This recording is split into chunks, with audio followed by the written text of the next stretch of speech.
It's Desert Scorponok. Hello, my baby. Hello, my honey. Hello, my ragtime gal. Suddenly you kissed my wife. Baby, my heart's on fire. Later waves in the normal Legacy line provided a slew of repaints for figures that didn't really sell decently to start with. No doubt the executives at Hasbro reeled in astonishment that nobody bought these either. If Insanity is doing the same thing many times and expecting a different result, then Insanity, thy name is Hasbro. But one of them was a repainted version of Kingdom Deluxe Scorponok, and here it is, Predacon Sandstorm. See the front with some of the last plastic windows in existence. Seen it before art on the side panel.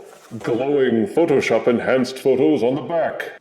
And not overly realistic artwork on the other side panel. Now let's get Sandstorm out and wipe off the grit. Legacy Deluxe Predacon Sandstorm comes with a plug-in Hornet weapon accessory and a plug-in double missile accessory. Legacy Deluxe Sandstorm is just Kingdom Deluxe Scorponok, done up in sandy khaki orangey brown and a bizarre choice of purple for the beast legs and the stinger, based as he is on Kingdom Scorponok. The alt mode has the same ugly flaws. Sure, it looks good from the top, but look at him from behind and you can see that the integration of the robot legs was more of a comic afterthought, with one leg curled up and stuffed into the scorpion tail, and the other leg just dangling underneath. There's good engineering, bad engineering, and then there's this. Boo! You can still open the claws to plug in either of the weapon accessories, or plug in fire blasts if you're really feeling adventurous. The back of the tail still folds up and down.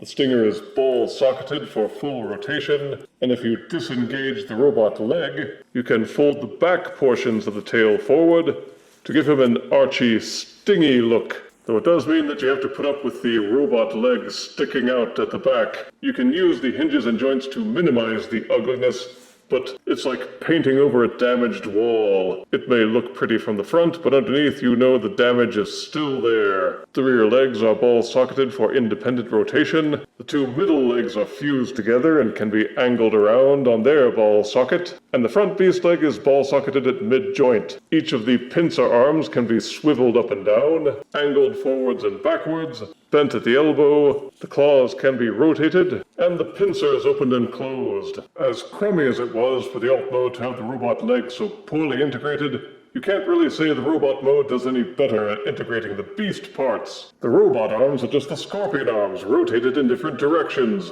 The beast legs are just folded up and wrapped around the midsection, so you can't see them as easily. And the beast tail's just letting it all hang out. The head sculpt more matches the Creatures Collide Scorponok mold, and if you didn't care for that, then it won't look any better in desert browns. The only real features for the robot mode are that you can still open the claws to display the weapon accessories. The articulation is the same. The tail can be folded up and down where it joins to the body, folded up and down at the middle. You can still rotate the stinger. The head will swivel 360 degrees. Each arm will fully rotate, splay outwards, bend at the elbow, and the claws can open and close. Each leg will kick forward about this far. The legs will rotate backwards about this far. They'll be wary of parts crashing.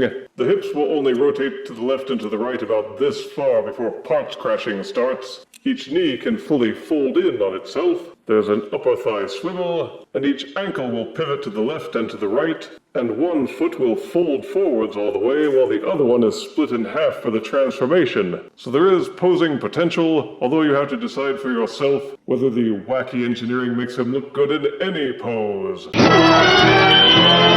But for a deluxe, this mold is runty, being only about 4.5 inches tall, 6.5 if you want to be generous, and include the outstretched tail. All the kibble and the dinky feet make him very easy to topple. For size comparison, here he is next to some Sting music.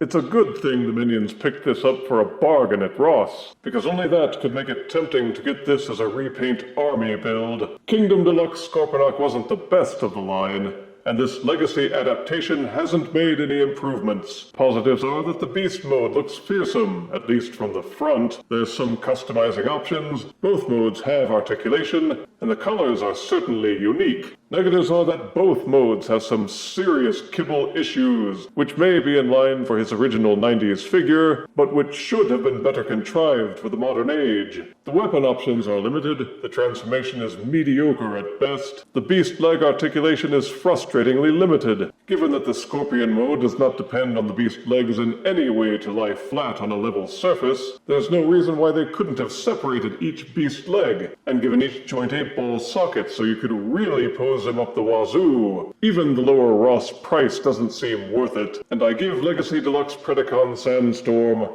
5 out of 10 deaths. He isn't Scorponok. He is more like Scorponot. If you refuse me, honey, you lose me. Then you'll be left alone, oh baby. Tell 'em all, and tell me I'm your own.